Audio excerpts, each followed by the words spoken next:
The camera flashes were blinding, but I kept my smile steady as photographers called out directions. Turn slightly to the right, Maya. Perfect. Now look over your shoulder. The emerald green gown I'd saved for months to buy flowed around me like liquid silk, and for a moment, I felt like I belonged in this world of red carpets and velvet ropes. This was supposed to be my night. After 2 years of grinding as a junior marketing coordinator at Hartwell & Associates, I'd finally been invited to the company's annual charity gala, not just as support staff serving drinks, but as an actual guest. My boss, Jennifer, had personally handed me the invitation 3 weeks ago, saying my campaign for the Children's Hospital had been exceptional work that deserves recognition. I'd practiced my smile in the mirror for weeks, rehearsed conversations with potential networking contacts, and even watched YouTube tutorials on how to walk in heels on red carpet. Everything was going according to plan until my phone buzzed in my clutch purse. At first, I ignored it. This was my moment, and I wasn't going to let anything distract from it, but the buzzing continued. Once, twice, 3 times in rapid succession. During a brief break between photo sessions, I stepped aside and pulled out my phone. Instagram notification after Instagram notification filled my screen. My heart stopped as I opened the first one. There was my sister Emma, radiant in a pink dress, holding a slice of birthday cake with Happy 25th written in flowing script across the top. She was laughing, surrounded by familiar faces, our parents, our cousins Jessica and Michael, even our grandmother who claimed she was too tired for parties whenever I invited her to anything. The timestamp showed it was posted 20 minutes ago, right now, while I was here, alone, pretending to belong in a world that suddenly felt as fake as the backdrop behind me. I scrolled through story after story with trembling fingers. There was Mom, clinking glasses with Dad in what I recognized as Emma's apartment. There was Jessica, making a silly face with Emma by what looked like a 3-tier chocolate cake, Emma's favorite, the same kind Mom had made for every one of our birthdays growing up. There was Grandma Rose, sitting in her wheelchair, but smiling wider than I'd seen in months, holding Emma's hand. My throat constricted. Emma's 25th birthday. How had I forgotten? But even as I asked myself the question, I knew the answer. I hadn't forgotten. I had never been told. No one had mentioned it. Not in the family group chat that had been mysteriously quiet for weeks. Not during my last phone call with Mom 5 days ago, when I'd excitedly told her about tonight's gala. Not when I'd texted Emma last Tuesday,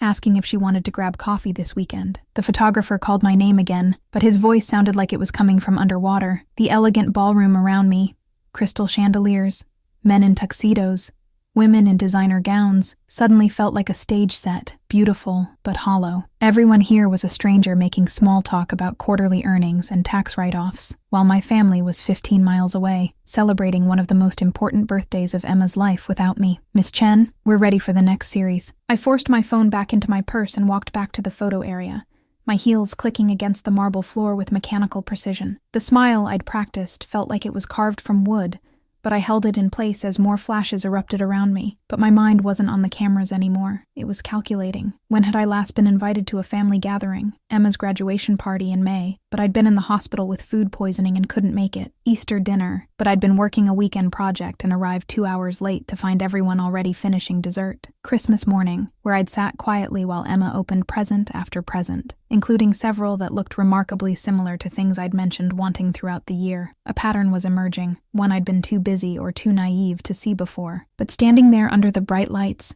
surrounded by the laughter and chatter of colleagues who barely knew my name, the truth was becoming impossible to ignore. This wasn't an oversight. This wasn't poor communication or a mix-up with dates. This was deliberate. As the photographer wrapped up the session, I pulled out my phone again. The family stories were still multiplying. Now there were videos. Emma blowing out candles while everyone sang happy birthday. Dad giving a toast that made everyone laugh. Mom presenting Emma with what looked like a jewelry box that made her gasp and tear up. 25 years old. The same age I'd been when I'd celebrated alone in my studio apartment with a grocery store cupcake because everyone was too busy to make it to dinner. The same age when I'd stopped expecting big celebrations and started telling myself that quiet birthdays were actually better, more mature. I slipped away from the gala early, claiming a sudden headache to Jennifer, who was too absorbed in conversation with potential donors to pay much attention to my excuse. The Uber ride home was a blur of city lights and half-formed thoughts, but by the time I reached my apartment building, one thing had crystallized in my mind. I needed to understand why. Why my own family had decided I was someone who could be excluded, overlooked, forgotten. Why Emma got 3-tier cakes and jewelry boxes while I got silence and excuses. Why I was standing alone at photo walls while they posted stories of celebrations I'd never even known were happening. As I climbed the stairs to my third-floor apartment,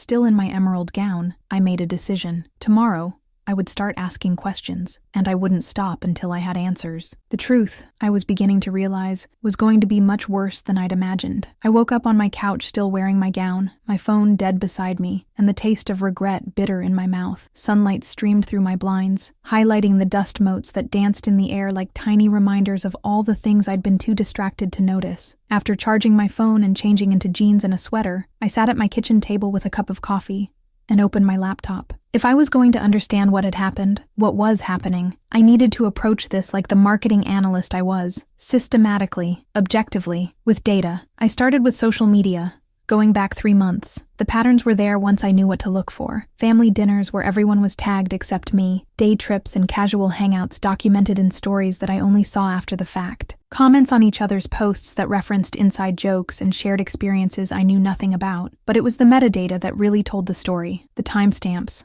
the locations. While I was working late at the office or attending networking events, my family was building a life that didn't include me. While I was trying to establish myself professionally, they were strengthening bonds that somehow grew stronger in my absence. I opened a spreadsheet, old habits from my data analysis work, and started tracking every family gathering I could find evidence of in the past 6 months. Graduations, birthday parties, casual Sunday dinners, even impromptu coffee dates between Mom and Emma or Jessica. 23 events, 23 occasions where family members had gathered, and I had either not been invited or been given information so late that my absence was practically guaranteed. The coffee in my mug had gone cold, but I barely noticed. I was deep in detective mode now, cross-referencing dates with my own calendar. The pattern was devastatingly clear. They planned around my schedule to ensure I couldn't attend. Emma's birthday party last night, scheduled for Friday evening when they knew I had the gala. Mom's book club celebration for her published short story. Sunday afternoon when I'd mentioned weeks earlier that I'd committed to helping Jennifer prepare for Monday's client presentation. Jessica's engagement announcement dinner. The same night I'd told the family group chat I had my performance review. My phone rang, interrupting my analysis. Emma's name flashed on the screen. For a moment, I considered not answering, but I needed to hear her voice, needed to gauge whether she even realized what she'd done. "Maya, how was the gala? I saw your stories. You looked absolutely stunning in that dress." Her voice was bright, cheerful, completely normal. No trace of guilt or awkwardness. No mention of her birthday party. No explanation for why I hadn't been invited. No acknowledgement that anything unusual had happened at all. "Thanks," I said carefully. "It was interesting. How was your weekend?" "Oh, pretty quiet. Just stayed in, watched some Netflix. You know how it is." The lie hit me like a physical blow. I was staring at pictures of her surrounded by our entire family, cutting into a birthday cake that had probably taken Mom hours to make, wearing a dress I'd never seen before, and jewelry that sparkled like it was brand new, and she was telling me she'd stayed in and watched Netflix. "That's nice," I managed. "Sometimes quiet weekends are the best." "Exactly. Anyway, I should run. Meeting some friends for brunch. Love you." She hung up before I could respond, leaving me holding the phone and staring at the spreadsheet full of evidence that my family had become expert at living a double life. I spent the rest of Sunday conducting what I started thinking of as my investigation. I called Mom, who told me she'd spent the weekend just puttering around the house. Nothing special. I texted Jessica, who responded with a breezy message about having a super lazy weekend at home. I even called Grandma Rose, who claimed she'd been resting all weekend because her arthritis was acting up. Each lie built on the previous one, until I felt like I was living in an alternate reality. These were the people who had raised me to value honesty above all else, who had taught me that family should always be truthful with each other, even when the truth was difficult, who had comforted me through breakups and failures with assurances that blood was thicker than water, and family would always be there for each other. By Sunday evening, I had compiled a comprehensive picture of systematic exclusion that was so thorough, so carefully orchestrated, that it couldn't possibly be accidental. Someone, or everyone, had made a conscious decision that I didn't belong in their lives anymore.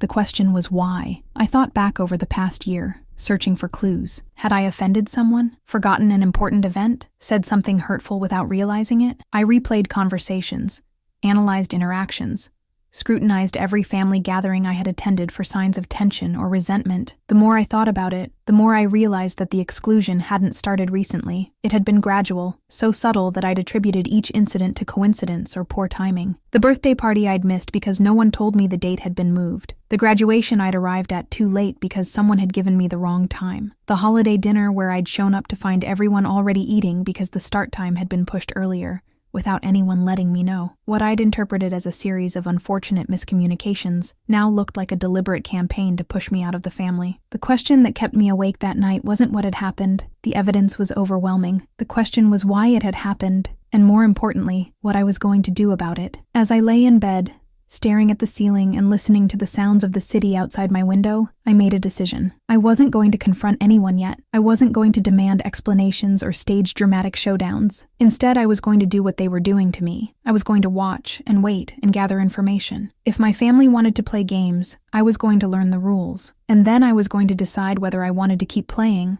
or whether it was time to find a new game entirely. The next morning, I started phase 2 of my investigation. It was time to find out what they said about me when they thought I wasn't listening. The opportunity came sooner than I expected. Tuesday afternoon, Jessica posted a story from what looked like Mom and Dad's backyard, tagged with just family time. I recognized the wooden deck Dad had built last summer, and Mom's prized rose garden in the background, another gathering I hadn't been told about. But this time, instead of just documenting the exclusion, I decided to see it for myself. I called in sick to work, the first time I'd used a personal day for anything other than actual illness, and drove to my parents' neighborhood. Their house was on Maple Street, a quiet suburban road where I'd grown up, where Mrs. Patterson still lived next door, and where everyone knew each other's business. I parked 2 streets over and walked through the small park behind their house, the same route I'd used as a teenager when I wanted to sneak back in past curfew. The old oak tree at the back of their property provided perfect cover. From there, I had a clear view of the deck where my family was gathered around the patio table. Mom had made her famous lemonade. I could see the glass pitcher with sliced lemons floating in it. Dad was manning the grill, probably making those turkey burgers he'd perfected during his health kick last year. Emma and Jessica were sitting in the lounge chairs, and even Grandma Rose was there, looking more animated than she had in months.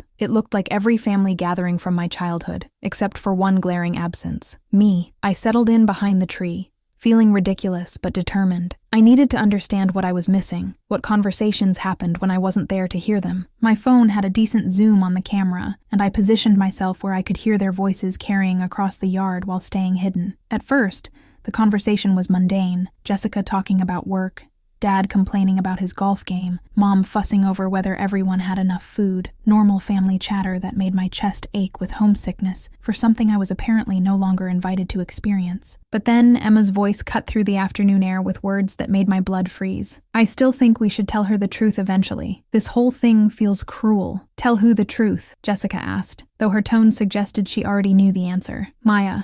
About why we don't include her anymore." My heart started pounding so hard I was sure they could hear it from the deck. I pressed closer to the tree, my phone recording everything. Mom's voice was tired when she responded. "Emma, we've been over this. Some people they outgrow their families. Maya made her choice when she decided her career was more important than us. But she doesn't even know we see it that way," Emma protested. "She thinks she's just busy, that we understand. She has no idea we've been what?" Dad's voice was sharper than usual. "Protecting ourselves? Saving ourselves from being disappointed every time she cancels last minute or shows up late or spends the whole time checking her work emails?" Jessica jumped in, her voice defensive. "She missed my engagement dinner, Mom. My engagement dinner. She said she had to work.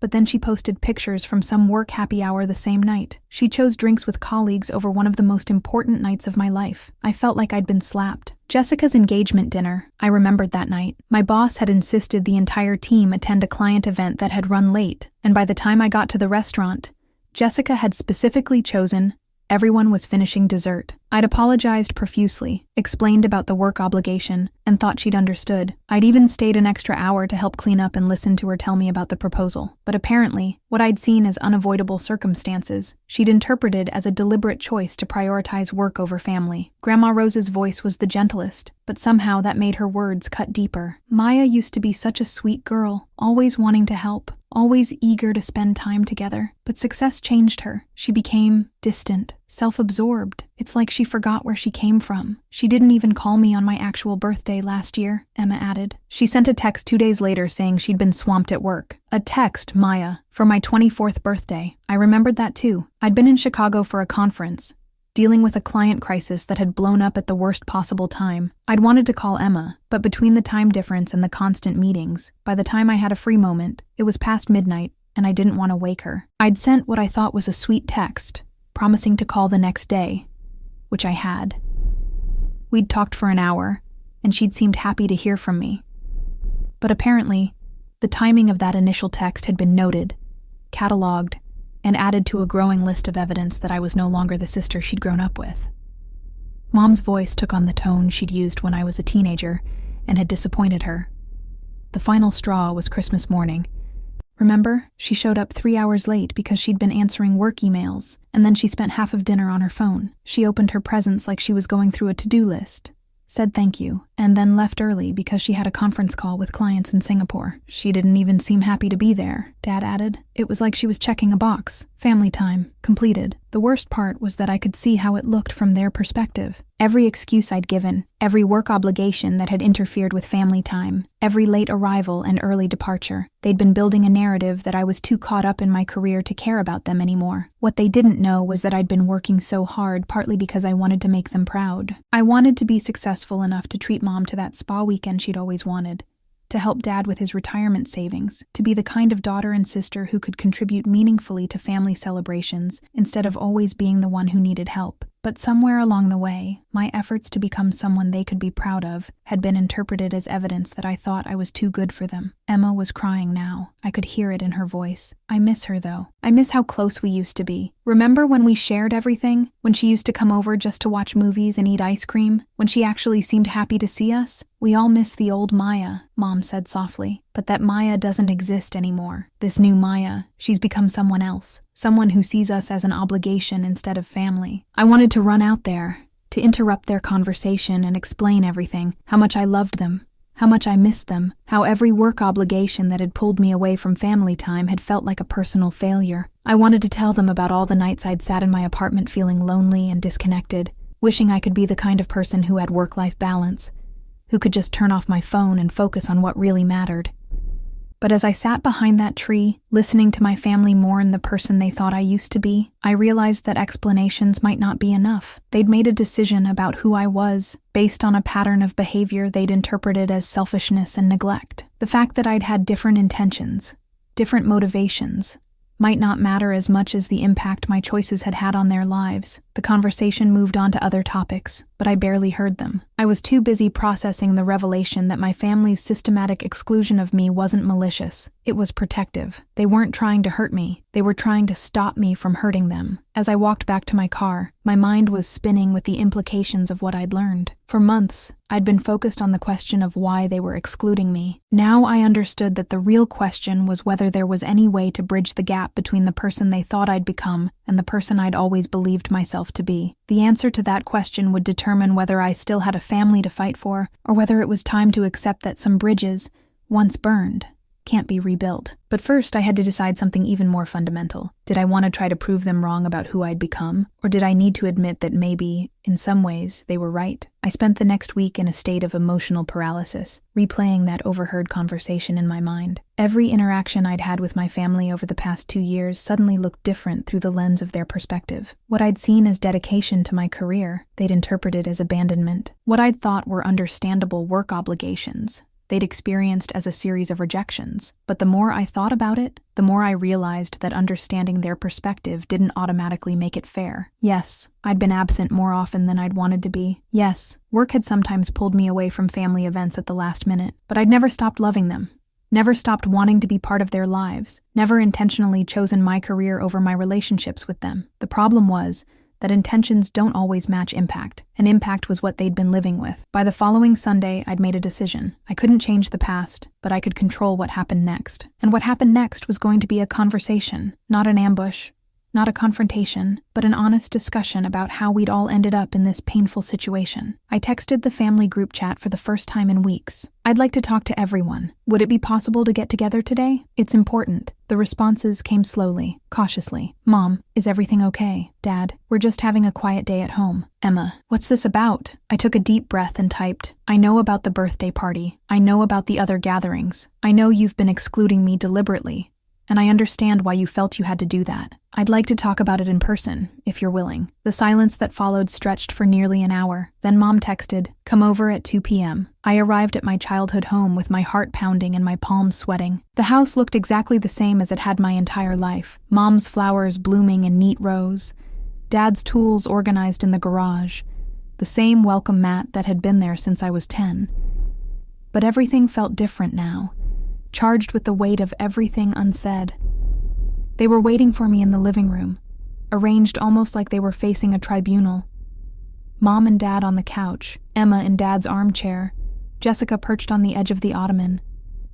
Grandma Rose was there too, her wheelchair positioned next to Mom's end of the couch. Everyone looked uncomfortable, defensive, like they were preparing for battle. I sat on the remaining chair, facing them all, and for a moment nobody spoke. The silence stretched until it became unbearable, and then I took the plunge. I need to start by saying that I love all of you more than you know, I began, my voice steadier than I'd expected. And I understand that my actions over the past couple of years haven't shown that love the way I intended them to. I understand why you decided I wasn't someone you could count on anymore. Emma's eyes immediately filled with tears, but she didn't speak. But I also need you to understand something, I continued. Every time I chose work over family, every time I arrived late or left early, every time I answered emails during dinner, it wasn't because I thought work was more important than you. It was because I was trying to build something that would make you proud of me. Dad shifted uncomfortably. Maya, we were always proud of you. You didn't need to. Let me finish, please. I held up my hand gently. I know how it looked. I know that from your perspective, I became someone who took family for granted. But from my perspective, I was working 70-hour weeks so I could afford to buy meaningful Christmas gifts, so I could help with Mom and Dad's retirement, so I could be the kind of successful daughter and sister who contributed instead of always needing help. Mom's face was carefully neutral, but I could see the conflict in her eyes. Your intentions were good, Maya, but impact matters more than intentions. We felt like we'd lost you. I know you did, and I'm sorry for that. I'm sorry for all the times I made you feel like you came second to my job, but I'm also hurt that instead of talking to me about it, you decided to just erase me from your lives. The room fell silent again. It was Jessica who finally spoke, her voice small and defensive. We didn't know how to talk to you about it. Every time someone tried to bring up how absent you'd been, you had another excuse about work. It felt like you'd already made your choice, and nothing we said was going to change your priorities. You could have tried being direct, I said, trying to keep my voice gentle but firm. You could have said, Maya, we need more of your time and attention. You could have told me that my work schedule was damaging our relationships. Instead, you just gave up on me. Emma finally spoke, her voice thick with tears. We missed you so much, Maya, but it hurt every time we planned something around your schedule and you still couldn't make it. It felt like we were the only ones trying to maintain our relationships. The truth in her words hit hard. I had been putting the burden on them to accommodate my schedule, to understand my work obligations, to be patient with my divided attention. I'd been expecting them to love me in spite of my limitations, without considering how those limitations were affecting their lives. You're right, I admitted. I was expecting you to do all the emotional labor in our relationships. I was expecting you to understand and accommodate and forgive, without recognizing that I needed to make changes too. But that doesn't make it okay for you to exclude me without giving me a chance to do better. Grandma Rose spoke for the first time, her voice frail but clear. Maya, dear, we thought we were protecting ourselves from more disappointment, but maybe we were also punishing you for not being the person we wanted you to be. The honesty in her words broke something open in the room. Mom started crying, and suddenly everyone was talking at once. Apologies and explanations and years of hurt feelings tumbling out in a rush of emotion. What emerged from that messy, painful conversation was a clearer picture of how we'd all failed each other. I'd failed to prioritize family relationships in the pursuit of professional success. They'd failed to communicate their needs directly before resentment built up. We'd all failed to approach our problems with curiosity instead of judgment, with conversation instead of avoidance. But we'd also all been acting from love, imperfect, misguided love, but love nonetheless. I'd worked relentlessly because I loved them, and wanted to make them proud. They'd excluded me because they loved the version of me they remembered and were grieving what they saw as my transformation into someone else. The solution wasn't going to be simple or immediate. Trust, once broken, takes time to rebuild. Patterns of behavior, once established, require conscious effort to change. But what we had that we hadn't had before was understanding of each other's perspectives, motivations, and needs. Over the next several months, we worked on building new patterns.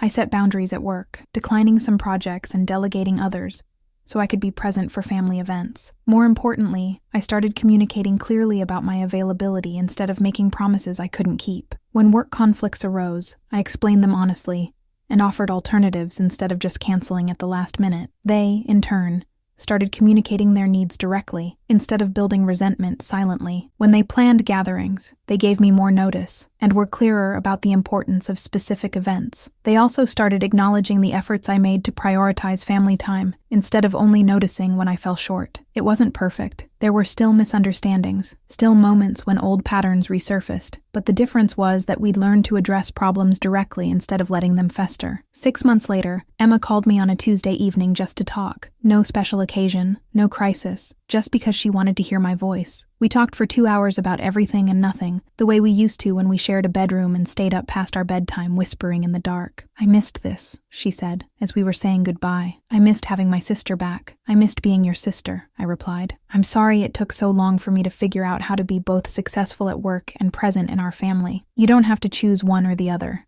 she said. "You just have to make sure we know we matter to you. You do matter to me. You've always mattered to me. I just didn't know how to show it in a way that felt meaningful to you." As I hung up the phone, I thought about that night at the gala, standing alone at the photo wall in my emerald gown while my family celebrated without me. At the time, it had felt like the end of something, the end of my place in their lives, the end of unconditional family love, the end of belonging somewhere without having to earn it. Now I understood it had been the beginning of something else, the beginning of honest conversations about how we loved each other, the beginning of mutual accountability for our relationships, the beginning of a family dynamic based on choice rather than just obligation. I learned that standing alone doesn't always mean you've been abandoned. Sometimes it means you're in the wrong place, focusing on the wrong things, prioritizing the wrong elements of your life. And sometimes the people who love you most will exclude you not because they don't care, but because they care too much to watch you become someone they don't recognize. The photo wall had shown me in my gown, polished and professional and completely alone. But the real picture, the one that mattered, was being taken elsewhere, with people who knew my flaws and loved me anyway, who celebrated my successes and mourned my failures, who wanted me present in their lives not because of what I could achieve, but because of who I was when I wasn't trying to achieve anything at all. Now I knew the difference between the two, and I knew which one was worth fighting for. If you've ever felt caught between your ambitions and your relationships, between who you're becoming and who people remember you being, know that it's possible to bridge that gap.